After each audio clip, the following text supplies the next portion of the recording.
Well, thank you all very much.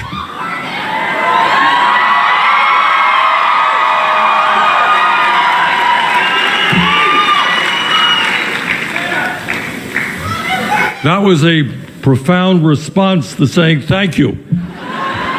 This is a very lively audience. All right, let me just begin by thanking all of you for coming out and to say that we have 18 days of hard work in front of us to elect Gretchen Whitmer as the next governor of the state of Michigan.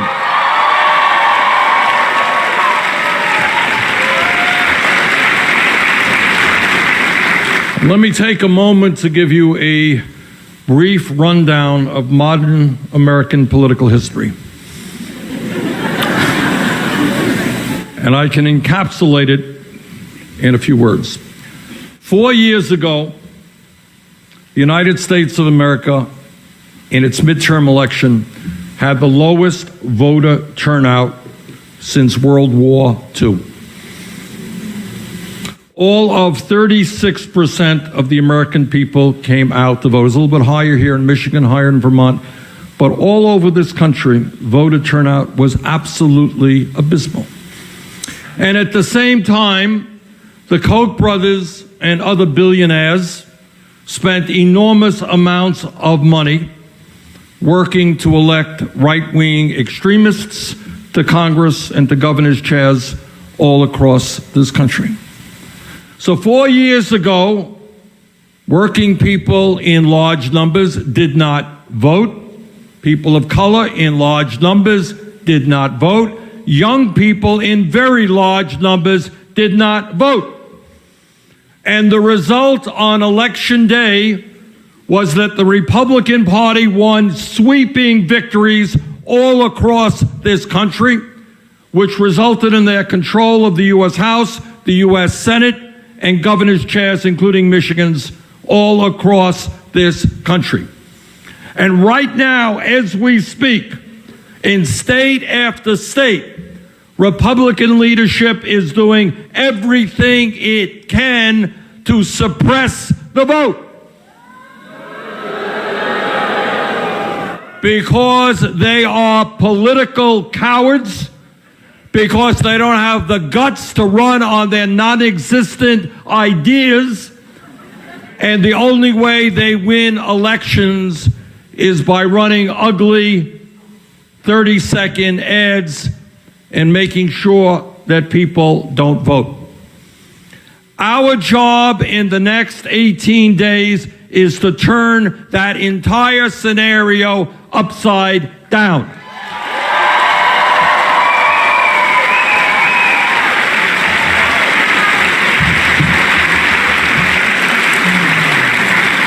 Instead of having the lowest voter turnout for a midterm election in modern American history, we are going, with your help, to have the highest voter turnout.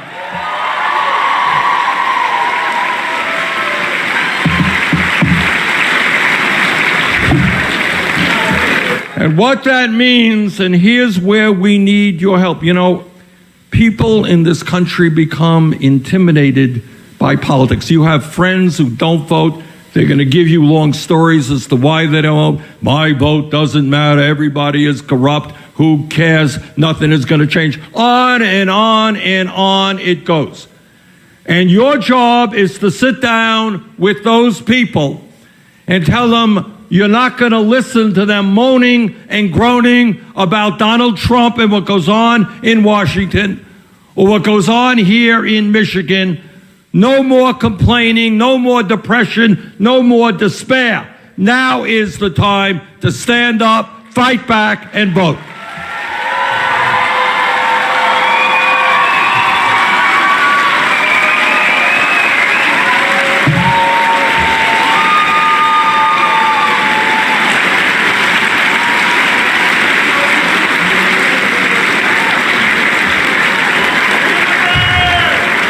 And I don't know how many folks we have here, But if each and every one of you does what is not really that hard, and that is to say, yeah, I am going to come out to vote, but you know what? I'm going to bring my friends and my family. I'm going to drag them out. You can double or triple the vote for Gretchen from the people who was in this room today. You can double or triple the vote from the number of people in this room. And that's what we got to do.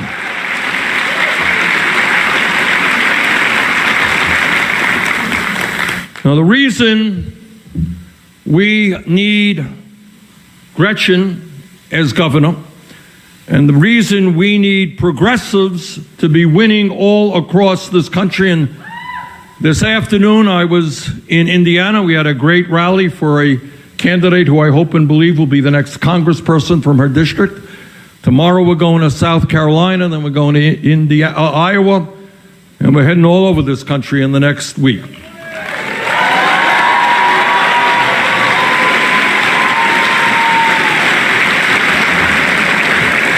And the reason that I am doing that is not just the policies, the ugly, vicious policies that are coming out of Washington. And I want to say a word to the people of Michigan who may be watching this online, who voted for Donald Trump. I understand why many of you voted for Donald Trump. You're hurting financially. You're working longer hours for lower wages.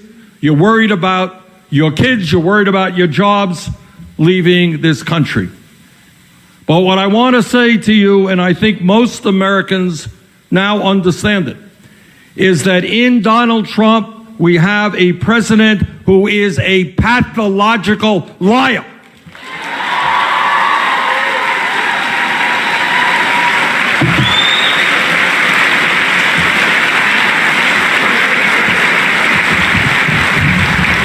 Who told the American people and the people of Vermont and Michigan one thing, but he ended up doing exactly the opposite.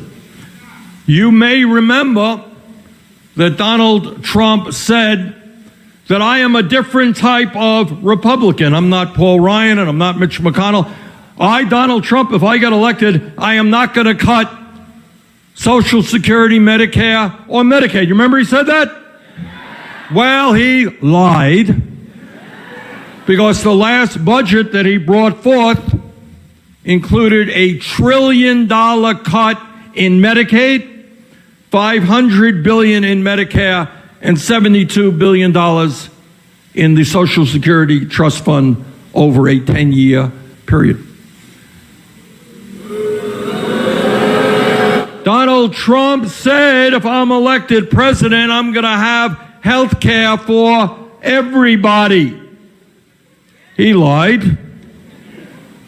Donald Trump led the effort to try and throw 32 million Americans off of the health care they have.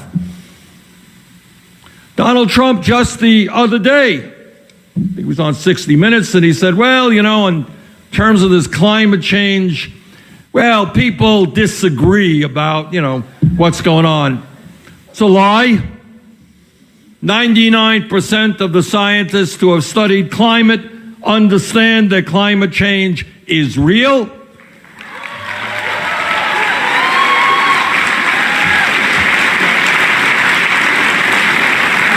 It is caused by human activity, and it is already causing devastating problems in the United States and all over the world. Some of you see that recent report that came out from the Intergovernmental Panel on Climate Change. It said that if we do not get our act together all over this world within 12 years, a very short period of time, and transform our energy system away from fossil fuels and make massive cuts in carbon in the atmosphere. If we do not do that in 12 years, this planet will suffer irreparable harm. And the planet that will be leaving our kids and our grandchildren could well be a planet that is unhealthy and uninhabitable. So what we need in Washington and what we need in Michigan is leadership that has the guts to tell the big money interests and campaign contributors that democracy is not for sale.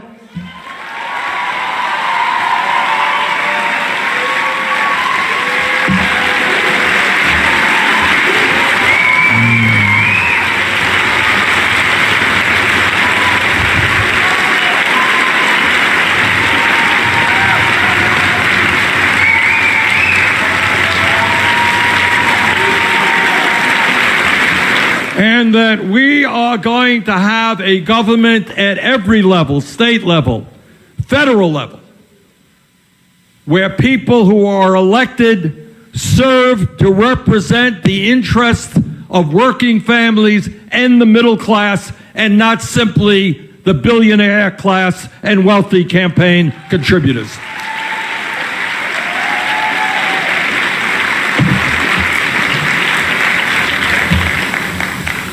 I want all of you never to forget that you are not living in some poor, impoverished country. You are living in the wealthiest country in the history of the world.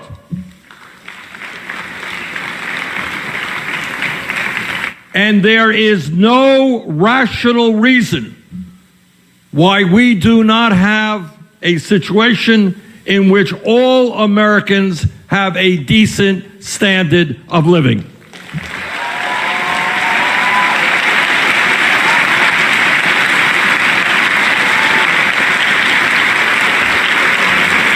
Now, I want to issue a special thank you to the people of Michigan, because during my presidential run,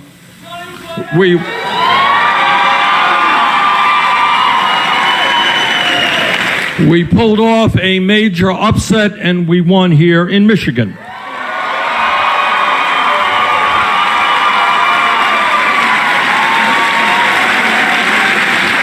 And what I want to say is that our victory here in Michigan and in 21 other states around the country did something very, very significant. Because those victories here in Michigan and elsewhere told the entire world that the American people were not satisfied with status quo politics.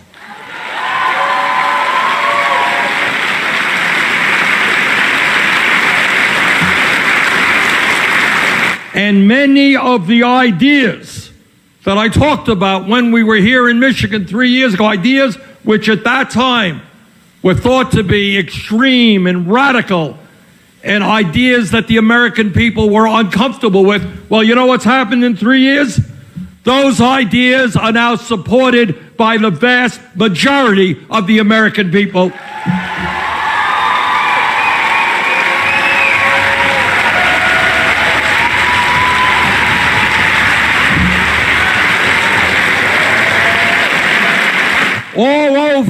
All over this country, Michigan, Vermont, all over this country, people understand that if you work 40 hours a week, you should not be living in poverty, that the current federal minimum wage is a starvation wage, and we've got to raise that minimum wage to $15 an hour.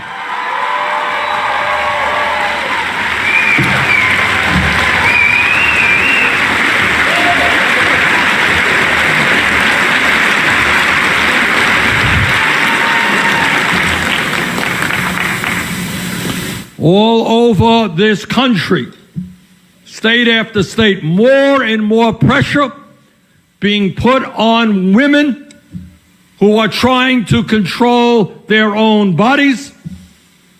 The big fight about Kavanaugh and the Supreme Court had a lot to do with whether or not Roe versus Wade will be overturned or whether we're going to protect a woman's right to choose.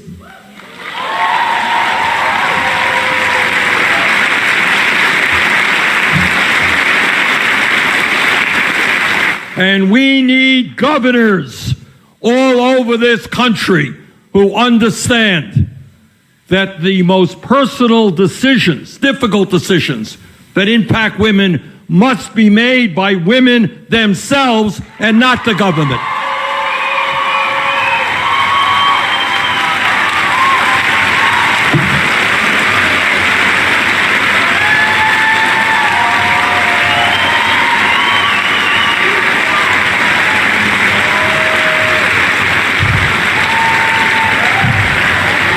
And that is what this campaign in Michigan is about.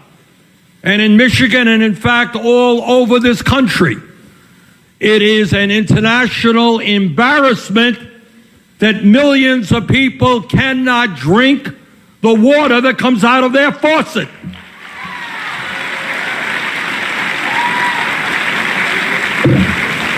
It is not a radical socialist idea to say that the water we drink should not be poisoned.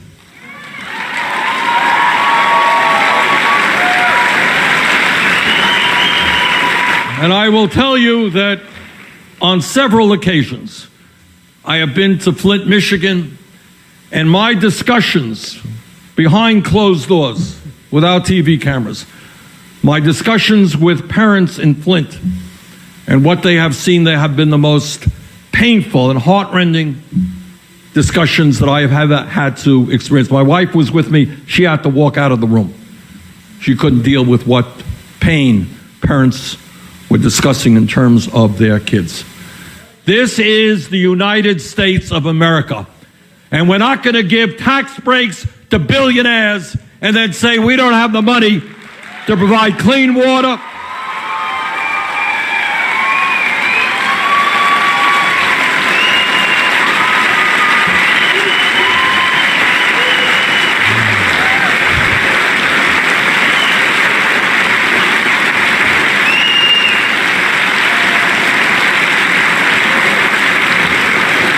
Now, some of you may have noticed that Trump and his Republican friends publicly and in ugly 30-second ads are attacking the concept of Medicare for all. And you know why they are attacking that concept? Because they know that based on the latest polling I have seen, 70% of the American people understand health care is a right, not a privilege.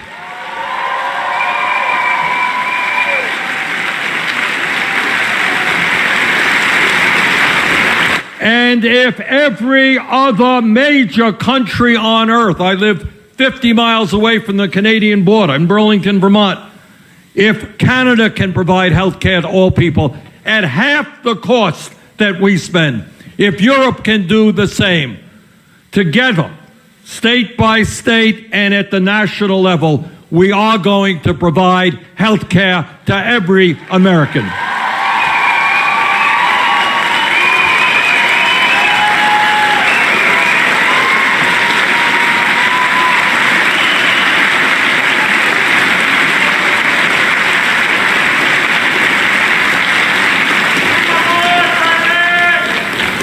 And all of us understand, and this is an issue, it's going to have to be dealt with at the local level, municipal level, the state level, and at the federal level. We have a criminal justice system which is broken and which is racist.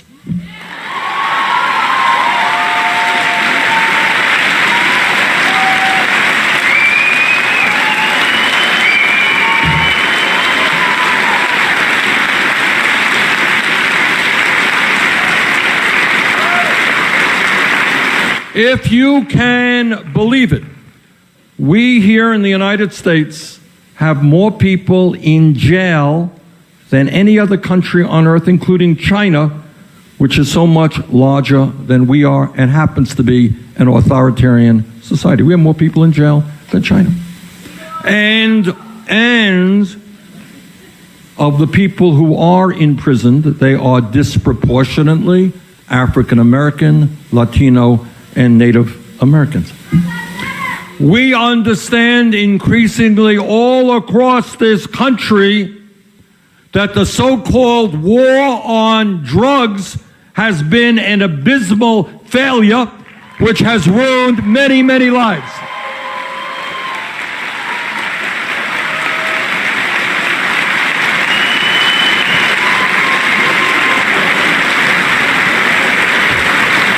And instead of arresting and giving criminal records to people who possess marijuana, maybe we should have given criminal records to the crooks on Wall Street who destroyed our economy.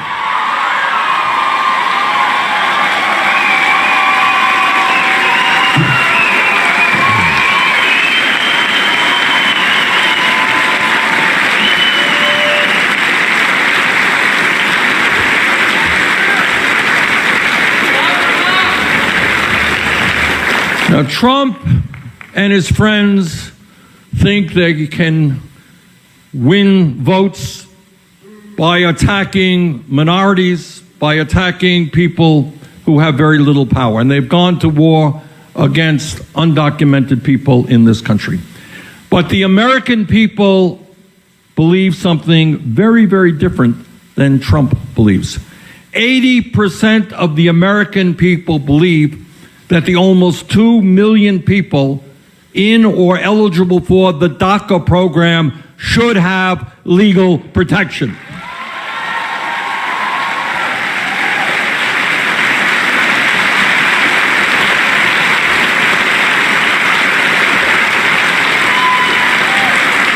And the American people believe that instead of demonizing people who came to this country because they wanted the opportunity to provide at least a minimal standard of living or to escape from countries where drug cartels were killing people, instead of demonizing those people, we have got to move to comprehensive immigration reform and a path towards citizenship.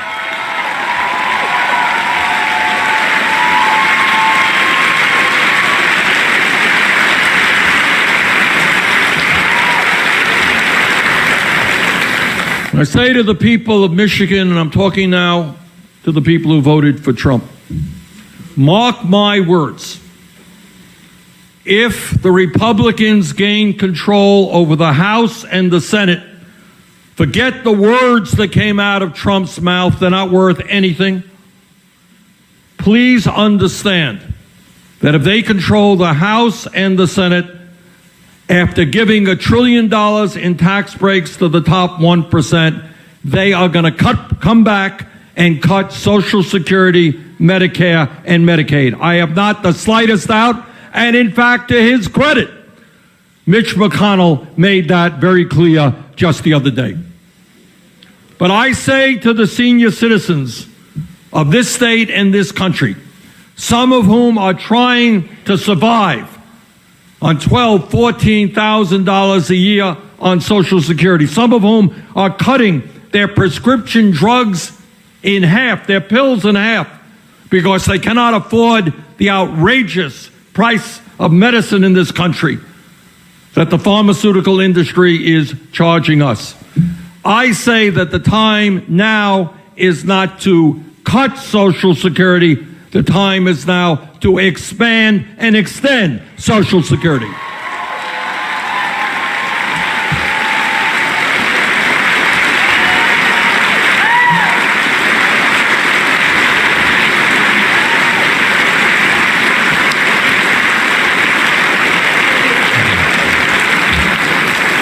This is the United States of America. We should not be having the kind of grotesque and immoral income and wealth inequality that we currently have.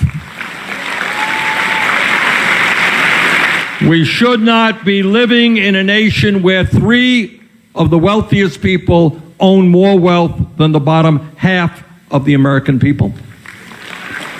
Where the top 1/10 of 1% owns more wealth than the bottom 90%, where over 40% of new income generated today is going to the top 1%. And by the way, as you well know, very few states in this country have been harder hit by the economic decline of the middle class than the state of Michigan. That's a fact.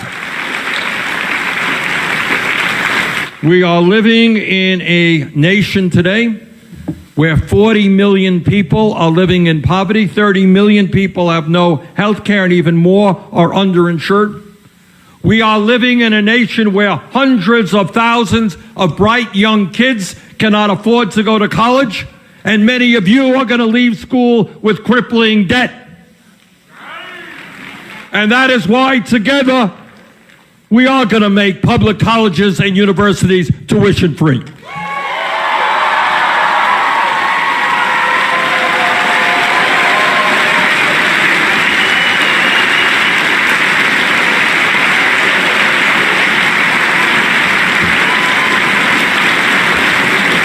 This campaign that is being waged here in Michigan and all over this country is not just a campaign of economics.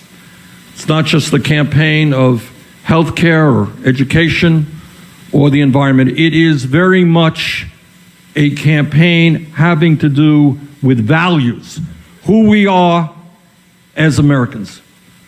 Whether we are comfortable with a president who is attempting to divide us up based on the color of our skin or where we were born, or whether we are going to have political leadership here in Michigan and all across this country that understands that we are one nation, one people, regardless of the color of our skin or our sexual orientation.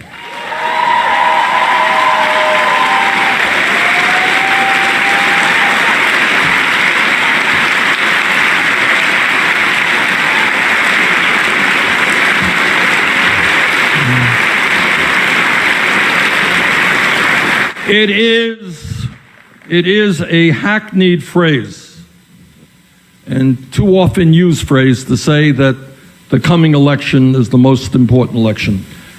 But honest to God, I believe that this coming midterm election is the most important midterm election in the modern history of our country. It is an election about whether we have government that represents all the people or just the few. It is an election in which we elect people who bring us together, not divide us up.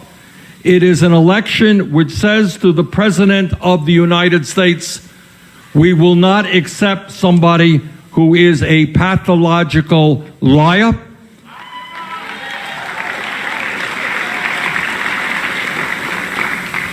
So this election is of enormous importance.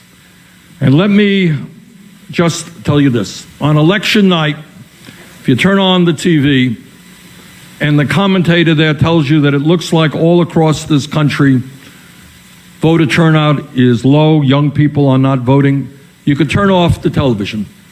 Because I will tell you with an absolute certainty that if the turnout is low, Gretchen, wherever she is, where is she? Okay, there she is. She's going to lose, and your great lieutenant governor candidate is going to lose as well. Turn off the TV. If the voter turnout is low, they lose. But if that commentator says, hey, something is going on in Michigan and Vermont and around the country, and voter turnout is high, say hello to your next governor and lieutenant governor.